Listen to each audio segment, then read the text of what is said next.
Bonjour Mickaël, bonjour à tous. Voici le cadre que j'ai choisi pour vous pour parler de dépaysement. Je suis à Vernajoul en Ariège près de Foix. Ce dépaysement et ce retour à la nature ont été essentiels et bénéfiques pour Laurent. Il est coach bien-être, sophrologue et sylvothérapeute. C'est la thérapie avec les arbres. Il va nous expliquer comment on peut rentrer en communication avec ces arbres et ce qu'ils peuvent nous apporter. Et c'est un très bon orateur, c'est normal puisque c'est un ancien journaliste de France 3.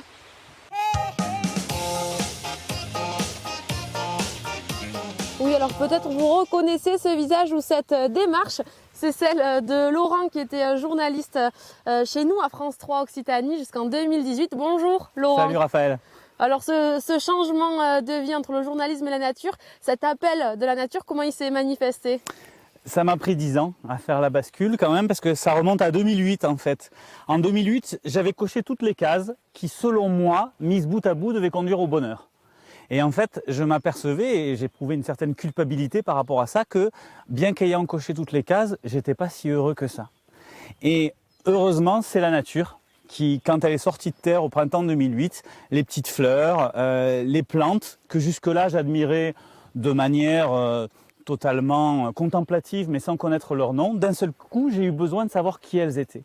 Et quand j'en cueillais une et que je cherchais avec mes mots malhabiles sur Internet pour savoir qui elle était, je découvrais qu'elle était soit alimentaire, soit médicinale. Et j'ai pris conscience qu'on avait là un garde-manger à ciel ouvert, une pharmacie à ciel ouvert, dont j'ignorais tout, moi qui pourtant avais été bon élève à l'école. Et là, j'ai dit, il y a quelque chose qui cloche dans la société dans laquelle on vit. En fait, on marche sur la tête et j'ai besoin de retrouver cette connexion à la nature. J'ai senti que c'était par là que j'allais retrouver le bien-être que j'avais perdu en fait. Et donc là, formation pendant 10 ans jusqu'à cet équilibre en fait. Alors il y a d'abord eu, oui, un concours de circonstances assez irrationnel qui m'a conduit tout droit vers une formation de 3 ans sur la connaissance des plantes sauvages et médicinales, dans laquelle on avait une approche sensible des plantes, c'est-à-dire que c'est pas de la théorie, c'est pas dans entre les 4 murs d'une salle de classe, c'est sur le terrain, on va rencontrer la plante et par une communication sensible avec la plante, celle-ci nous révèle certaines propriétés alimentaires ou médicinales. Donc ça a été révolutionnaire pour moi. Et ensuite, avec les mêmes formateurs, j'ai appris la communication avec les arbres, qui au début m'impressionnait parce qu'ils étaient tellement grands, moi je me sentais tout petit à côté d'eux. Donc c'était plus compliqué pour moi d'établir la communication avec un arbre qu'avec une petite fleur. Mais ils m'ont initié à ça et ça m'a ensuite incité à travailler sur moi parce que je me suis aperçu que pour accompagner des gens au pied des arbres, j'avais besoin de vaincre mes propres peurs, mes propres limitations. J'avais peur de leur faire mal aux gens quand ils contactaient une émotion douloureuse au pied d'un arbre. Comment je m'y prends pour les accompagner là-dedans? Donc ça m'a conduit vers d'autres formations. La communication transformative, la sophrologie, je me suis formé à tout ça. Et au bout de 10 ans, je me suis senti les reins suffisamment solides pour me lancer et changer de métier. Et donc maintenant le bureau, c'est celui-là? Alors, il y a des bureaux plus classiques pour la sophrologie, pour les consultations, etc., ou le coaching que je propose. Mais mon bureau préféré, c'est celui-là, c'est la nature. Et là, c'est un lieu où j'emmène régulièrement les gens en stage pour aller à la rencontre des arbres. Merci Laurent, et on reste avec Laurent. Il va nous en dire plus sur ces arbres et les stages de sylvothérapie qu'il propose. On est toujours à Vernajoul, près de Foix, en Ariège, en pleine forêt. C'est l'élément de Laurent. Alors Laurent, c'est ici que vous organisez les stages de sylvothérapie. Comment ça se passe? Alors en fait, l'idée c'est d'abord de proposer une expérience, de proposer une immersion. Parce que la proposition étant d'entrer en communication avec les arbres, la première chose que nous dit notre mental, c'est « ça n'est pas possible ». Et j'admets que même mon mental à moi me dit ça n'est pas possible de parler avec un arbre. Il n'a pas de bouche, il n'a pas d'oreille. Comment voulez-vous que je communique avec lui?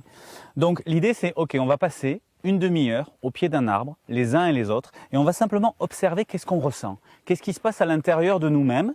Et l'idée d'une journée découverte, ça va être à travers la rencontre avec différents arbres, de s'apercevoir que selon que je vais au pied d'un chêne comme celui-ci, ou bien d'un houx juste à côté, je vais avoir une expérience de vie, un vécu radicalement différent. Donc il y a bien quelque chose qui se joue entre l'arbre et moi, et ça c'est du domaine de la communication. Ce qui est du domaine de la communication aussi, c'est la représentation que ces arbres peuvent avoir sur nous. Là, par exemple, ce chêne, qu'est-ce qu'il peut représenter? Alors, j'ai jamais entendu me dire à propos d'un chêne que c'était un arbre chétif, gringalé. Non, on voit que à travers son tronc, c'est un arbre qui prend sa place. C'est un arbre qui va nous communiquer, d'une certaine manière, son assurance, sa force. C'est une espèce de force tranquille qu'il va pouvoir nous transmettre. C'est-à-dire qu'au moment où on doit prendre une décision, ou au moment dans notre vie où on doit faire preuve de courage, aller rencontrer un chêne, ça va nous permettre de nous rencontrer cet archétype finalement très paternel, très encourageant, parfois autoritaire. Et il y a des personnes qui, si elles ont vécu par exemple dans leur enfance des difficultés avec l'autorité, ne vont pas apprécier le contact avec le chêne. Donc l'idée, c'est que dans les stages découvertes, j'invite les gens à aller vers des arbres qui leur plaisent et surtout pas leur imposer une essence parce que, en fonction de leur vécu, ça peut plus ou moins bien réagir. Donc là, on a un chêne, du hou. Qu'est-ce qu'on peut trouver ici? C'est important qu'il y ait des variétés différentes aussi, que chacun s'y retrouve. Oui, justement, pour que les gens puissent choisir.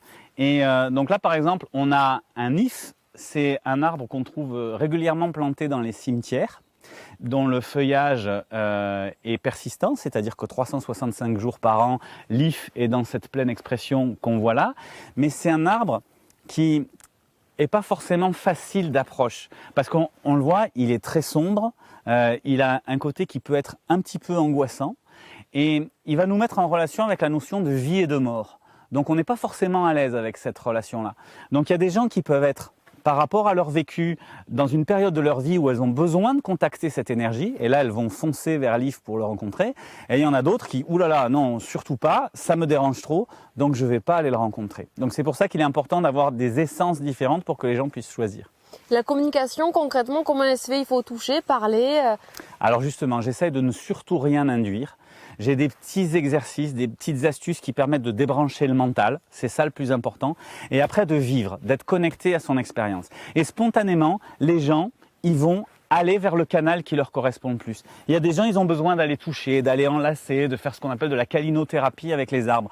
Mais moi, par exemple, c'est pas mon cas. Je suis pas tout le temps en train d'embrasser un arbre, comme j'embrasse pas tout le temps non plus les êtres humains. Mais il y a des moments où ça me fait du bien. Donc l'idée, c'est de trouver non seulement le canal qui nous correspond par rapport à notre caractère, mais aussi par rapport au moment de notre vie où nous sommes là, tout simplement. Merci beaucoup Laurent pour cette découverte, c'est une découverte pour moi. Bonne journée et bonne continuation. Merci. Et si vous êtes attiré par la sylvothérapie ou par Laurent et tout ce qui nous a dit, toutes les informations sont sur son site internet. Les stages commencent au mois de mai.